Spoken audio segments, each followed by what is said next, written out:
என் லைஃப்பில் நான் என்னென்னக்கெலாம் ரொம்ப டீமோட்டிவேட்டாக ஃபீல் பண்ணுறனோ அப்போல்லாம் நான் இதை பண்ணுவேன். அதாவது நான் ஏதாவது ஒரு புது விஷயம் பண்ணலாம் அப்படின்னு யோசிக்கும்போது 4 பேர் நம்மளை பற்றி என்ன யோசிப்பாங்க அப்படின்னு ஒரு தாட் வரும்ல, அதை ஓவர் கம் பண்ணணும்னா நான் இந்த பிக்சர் எடுத்து டக்குன்னு பார்ப்பேன். இந்த பிக்சர் ஒரு குட்டி கதை தான். என்ன கதை அப்படின்னா, ஒரு குட்டி பையனும் அவங்க அப்பாவும் கழுது மேலே போயிட்டு இருப்பாங்க. அப்போது ஊர் மக்கள் அந்த 4 பேர் இருக்காங்கல்ல, அந்த 4 பேர் என்ன சொல்லுவாங்கன்னா, ஒரு வாயிலா ஜீவன் மேலே இப்படி 2 பேர் உட்காந்து போறீங்க, உங்களுக்குலாம் மனசாட்சி இருக்கா அப்படின்னு கேட்பாங்க.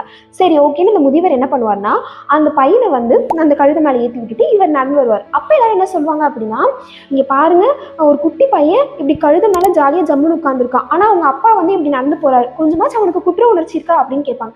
சரி ஓகே என்ன பண்ணலாம்னு யோசிச்சுட்டு இவர் அந்த கழுதை மேலே ஏறி உட்காந்துட்டு அந்த குட்டி பையனை கீழே இறக்கி விடுவாங்க. அப்போ பார்க்குற ஊர் மக்கள்லாம் என்ன பண்ணுவாங்க அப்படின்னா, ஏங்க இப்படி பெத்த பையனை நடக்க விட்டுட்டு நீங்கள் அந்த கழுதை மேலே ஜாலியாக ஜம்முன்னு உட்காந்துருக்கீங்க, உங்களுக்கு மனசாட்சி இருக்கா அப்படின்னு கேட்பாங்க.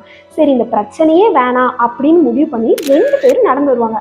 அப்போ பார்க்குற ஊர் மக்கள்லாம் என்ன கேட்பாங்க, நீங்களே யோசிச்சு பாருங்க, ஏங்க உங்களுக்குலாம் அறிவு இருக்கா, இப்படி கழுதியை வச்சுட்டு 2 பேர் நடந்து போயிட்டு இருக்கீங்க அப்படின்னு கேட்பாங்க. ஸோ நோ மேட்டர் வாட், நீங்கள் என்ன பண்ணாலும் அந்த 4 பேர் உங்களை ஜட்ஜ் பண்ணிகிட்டே தான் இருப்பாங்க. அவங்களுக்கு நீங்கள் பண்ணுற ஒவ்வொரு விஷயத்துலையுமே ஒரு ஒப்பீனியன் இருக்கும், ஒரு பிலீஃப் இருக்கும், ஒரு கமெண்ட் பண்ணிகிட்டே தான் இருப்பாங்க.